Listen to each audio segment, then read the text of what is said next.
Hello, everyone. This is Brennan Decima, owner of Decima Wealth Consulting. Today, we're going to talk a little bit about how to reduce a tax time bomb in retirement that I see over and over again with clients' portfolios that we review. So, most people, when they're working, are contributing to a 401k and they are deferring taxes, reducing taxes, with the understanding that in retirement, the tax bill will come due, which is fine, right?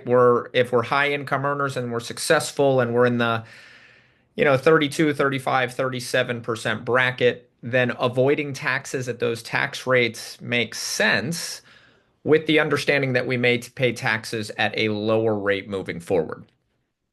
Now, if we do that really well, we can accumulate a really, really large balance that needs to come out in retirement. Now, this is a particular scenario with Michael where Michael has saved over $3 million dollars in a retirement account.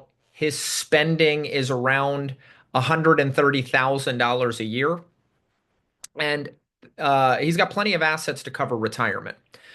Now, in this particular scenario, Michael and his wife, when they pass away, end of retirement, we have a really successful plan. Net worth is at 2.7 million. Total investable assets are still at 1.5 million.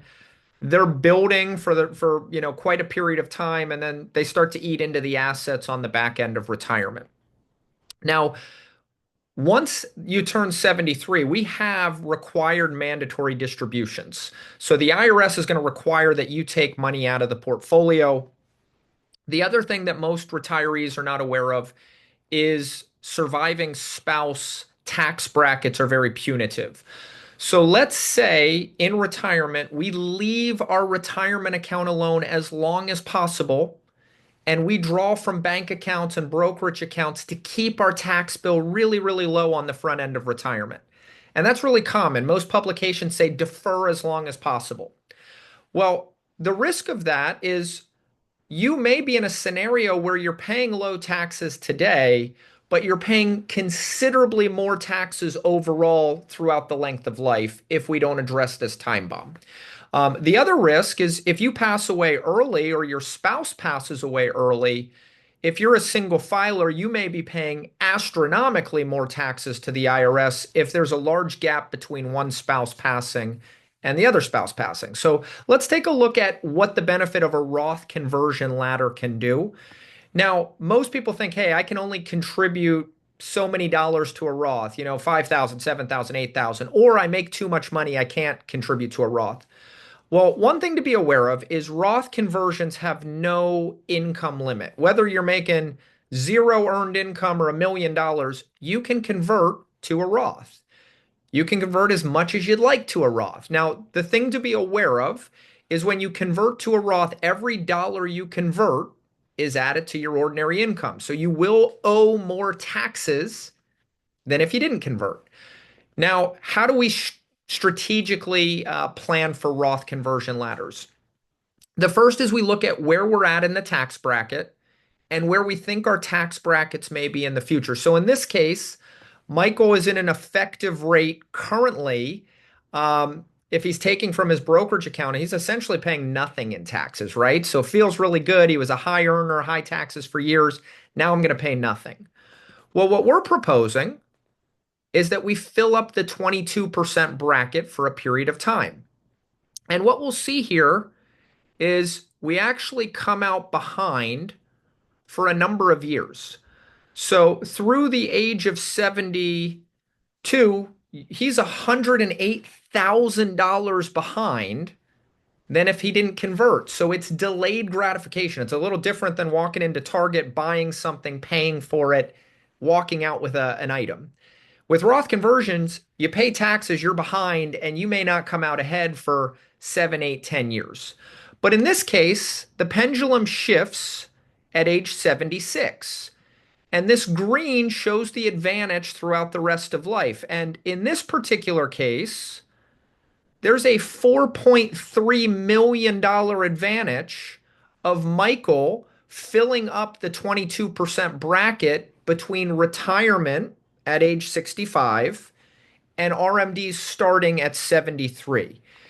What this does is it creates a massive tax-free benefit for the surviving spouse. It creates a massive tax-free benefit for him.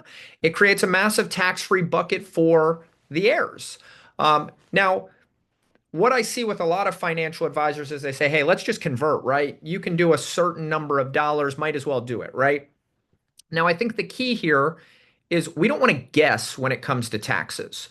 So at Decima Wealth Consulting, what we are doing is we are using a tool called Plan. And what Plan does is it looks at last year's tax filing. We can then model in what we believe our income will be. And then we can actually show clients, if you convert, here's your impact to Medicare, here's your estimated tax withholdings, and really the optimal amount to convert to stay exactly where they want to be from an out-of-pocket cost for taxes. So we'll factor in capital gains, dividends, pensions, real estate, any deductions.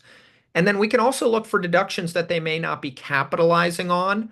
So we can really optimize an ideal plan for retirement. So a couple takeaways. One, Roth conversions may not be for everyone. You may already be in a bracket where it doesn't apply.